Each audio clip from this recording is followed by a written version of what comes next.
Hello friends, ওয়েবটেক master চ্যানেলের পক্ষ থেকে প্রত্যেক বন্ধু এবং প্রত্যেক পরীক্ষার্থীকে আন্তরিক অভিনন্দন এবং শুভেচ্ছা জানিয়ে আমরা আজকের দিনের এপিসোড চালু করছি। আজকের আমাদের আলোচনার বিষয় হচ্ছে আরপিএফ এক্সামের কিছু জরুরি প্রশ্ন, যে প্রশ্নগুলো আপনার পরীক্ষায় আসার সম্ভাবনা 100%। তো দেরি করব না, দেখে নেব আজকের দিনের কি আছে জরুরি প্রশ্ন। আজকের দিনের প্রথম প্রশ্ন হচ্ছে, সংবিধান প্রণয়নের ধারণাটি সর্বপ্রথম কে উত্থাপন করেন? তো এখানে উত্তর হবে এম.এন. রায়। আমরা দাগ দিচ্ছি খ দাগের অপশানে। পরের প্রশ্ন, ভারতীয় গণপরিষদ কবে গঠিত হয়? ভারতীয় গণপরিষদ এটি গঠিত হয় 1947 সালে। এখানে সঠিক উত্তর হবে গ দাগের। পরের প্রশ্ন দেখব।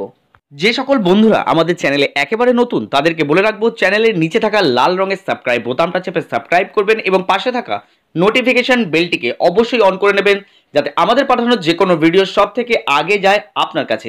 তো চলুন পরের প্রশ্নের দিকে যাই। এবারের প্রশ্ন হচ্ছে, কখন পাকিস্তানের জন্য পৃথক গণপরিষদ গঠনের কথা ঘোষিত হয়?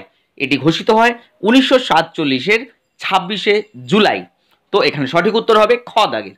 পরের প্রশ্ন, ভারতের জাতীয় পতাকা গণপরিষদ দ্বারা গৃহীত হয় কবে? এটি গৃহীত হয় জুলাই 1947 সাল।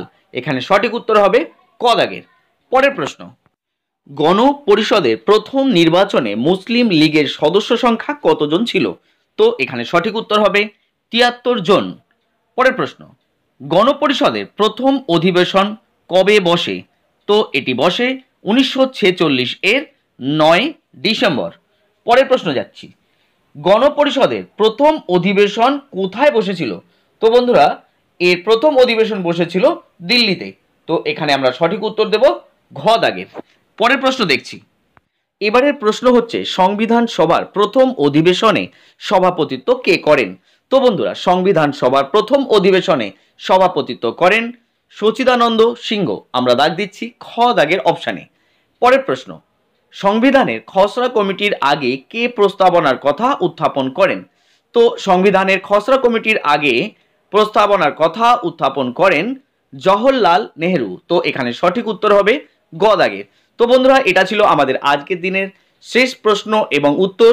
ভিডিওটা যদি ভালো লাগে একটা লাইক দেবেন এবং আশা করছি আপনার সকল বন্ধুদের কাছে একটু শেয়ার করবেন। এই ধরনের ভিডিও পেতে আমাদের চ্যানেলটিকে সাবস্ক্রাইব করে রাখবেন এবং যুক্ত থাকবেন আমাদের সাথে।